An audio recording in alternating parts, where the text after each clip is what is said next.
અમરેલીના બાબરામાં અકસ્માતની ઘટના બની જેમાં બે લોકોના મોત નીપજ્યા છે। ખાખરીયા ગામ નજીક બાઇક અને ટેમ્પો વચ્ચે અકસ્માતની આ ઘટના બની છે, જેમાં બાઇક સવાર પિતા પુત્રીના ઘટના સ્થળે જ મોત નીપજ્યા, જ્યારે અન્ય એક ઇજાગ્રસ્ત થતા સારવાર માટે હોસ્પિટલ ખસેડવામાં આવ્યો છે।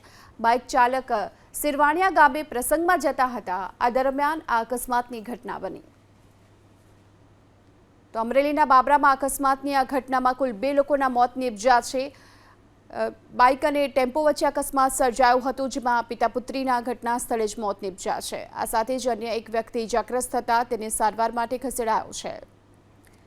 આ તરફ સોમનાથ ભાવનગર હાઈવે પર અકસ્માતનો સિલસિલો યથાવત જોવા મળી રહ્યો છે। રાજુલા નજીક 4 નાળા પાસે કારને અકસ્માત નડ્યો, જેમાં 3 લોકો ઇજાગ્રસ્ત થયા।